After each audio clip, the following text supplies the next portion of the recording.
Hi, so I wanted to talk about the book that I'm working on, and two things that recently I discovered were facts. Now, I kind of knew it, but it was more in my face facts. I want to talk about them a little bit, especially with what's going on and the narratives that are changing and we're working through. So, the two facts were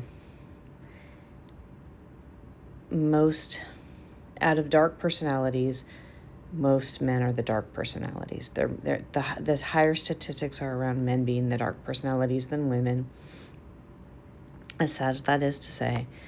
The other one, and I mean, you probably already know this, the other one is out of CEOs, 85 to 90% of CEOs are white males, white cis males. Now, we're going to have a conversation about this because I think this is super important. When we had the whole situation where Nick Fuentes got on and started saying things around things where he said, "Your body, my choice," a whole bunch of men came out of the woodwork, started saying that to women. It was not funny. There were men also coming out of the woodwork saying things like, "Well, you know what, I'm just going to lie to women to get dates." And, that's not okay.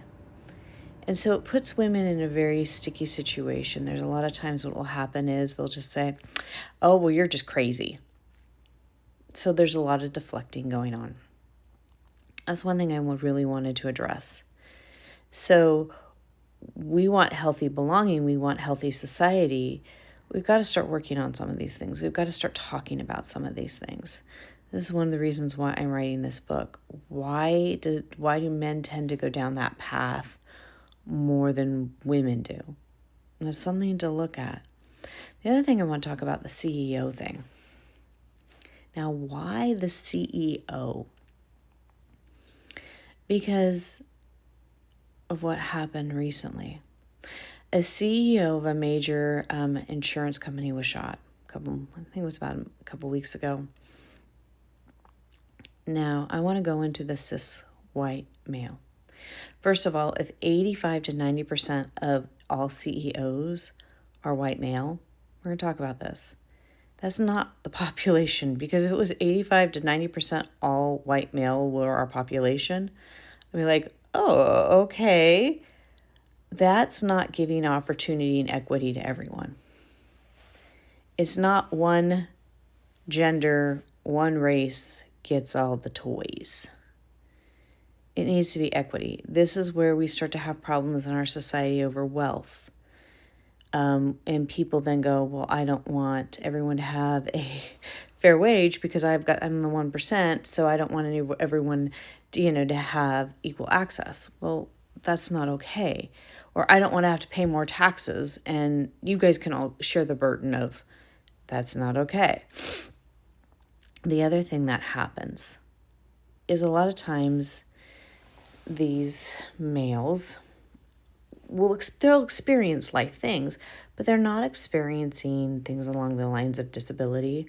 So they don't know how to work with people with disabilities, meaning they're even though they're at the top, they may have employees that have that. So they're not going to put policies in place, or they're going to fight policies that are pro-disability or pro-diversity. People who are non-white.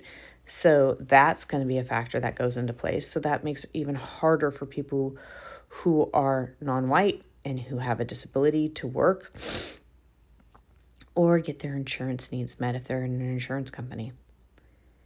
And they're going to make it harder on healthcare because they may do things quick, because there's so much more paperwork and so much red tape around approving that they may get these changed plans with healthcare staff at the last minute, which makes it harder on everybody else because of policies they may put in that trickle down to their employees.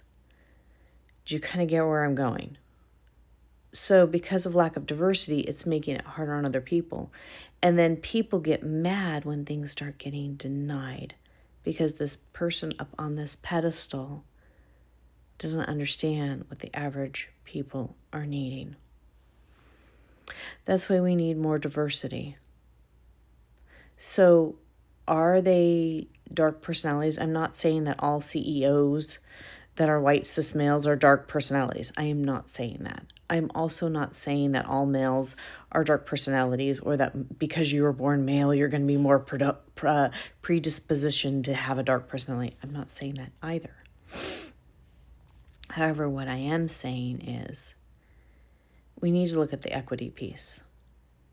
We need to learn how to listen to people. We need to be looking at what leads people to that. Why is it that more men are? Is it because of the narratives in our society? How come these dynamics, even though it's been since then the 1960s, we had the civil rights, I believe it was 1964. And since 1988, we've had where women can own their own business. And since 1990, we've had the ADA. And now we're almost 30 years since the 1990s, and we still don't have equity over CEOs. That's something to think about. We need more of that. So these are questions to start thinking about. How do we create new narratives so that there's more equity out there? And maybe if we created a system where people could be, instead of where there was like accountability and we were able to handle things with empathy and change the way we do things, maybe things would change around dark personalities as well. Something to look at and think about. I just kind of wanted to bring that up today and talk a little bit about that. So on that note, I'll talk to you next time. Bye.